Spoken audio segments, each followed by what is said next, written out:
Assalamualaikum warahmatullahi wabarakatuh teman-teman. Kami dari kelompok 9 dengan anggota Yuki Amamuti dan saya sendiri Lindayani Tohiria serta Lili Ramawati akan menjelaskan tentang ERP, Enterprise Research Planning. Sebelumnya kita harus tahu nih sejarah dari ERP. Jadi ceritanya gini, pada tahun 1972 ada 3 insinyur di Mannheim. Beliau mendirikan sebuah perangkat bernama SAP atau System Analysis and Program Management Clock. Nah, perangkat ini tuh dirancang secara modular sehingga proses bisnis dapat terhubung dan bisnis menjadi lancar. SAP ini mengalami peningkatan yang sangat besar yaitu lebih dari 40%. Sehingga banyak konsultan yang mendirikan departemen SAP. Kemudian di tahun 1990-an, sebuah perusahaan perangkat lunak di Jerman mendirikan dominasi yang luar biasa di pasar untuk sistem ERP. Nah, sistem ERP ini tumbuh dengan pesat. Kenapa kok bisa tumbuh dengan pesat? Karena mampu mengkoordinasikan bisnis organisasi secara global. Lalu definisi ERP. ERP ini singkatan dari Enterprise Research Planning. Singkatan dari Enterprise perusahaan, Research artinya sumber daya, dan Planning artinya perencanaan.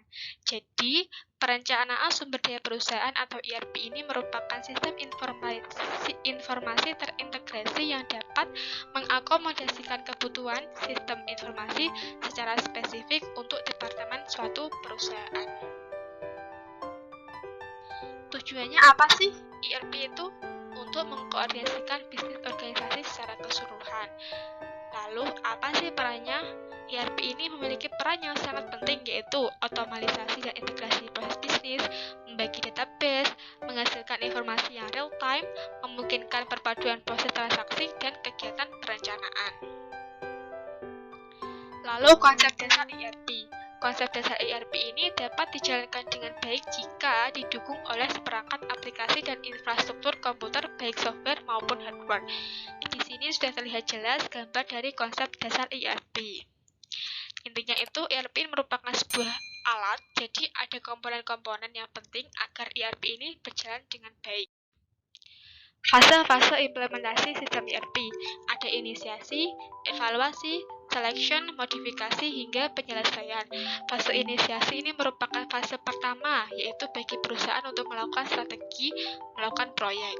Hingga fase terakhir itu merupakan fase penyelesaian, jadi di fase terakhir inilah perusahaan akan mendapatkan pengalaman atas proyek yang dilakukan. Lalu, ada cara alternatif dalam menerapkan sistem ERP. Yang pertama ialah melakukan instalasi aplikasi ERP secara langsung dan menyeluruh. Dan yang kedua ialah melakukan strategi French.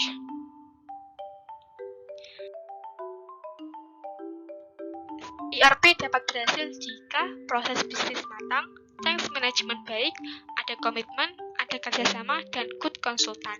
Jikalau 5 hal ini diterapkan, maka insya Allah ERP ini akan berhasil.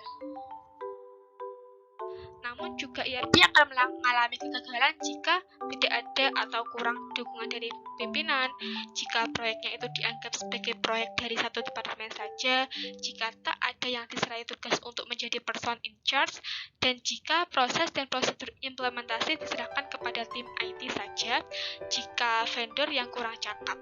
Ketika 5 hal ini ada, maka dipastikan sistem ERP ini akan gagal.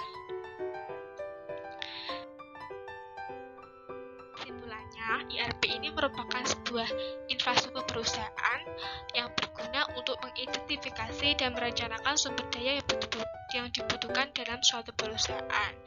Nah, implementasi ERP ini tuh mencakup seperti customer, supplier, employer, transaction, dan lain sebagainya. Materi ini diambil dari buku Guide to Management IT dan Gurus dan makalah Manajemen Operasional 2.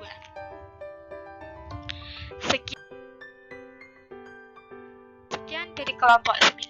Terima kasih dan wassalamualaikum warahmatullahi wabarakatuh. Semoga bermanfaat.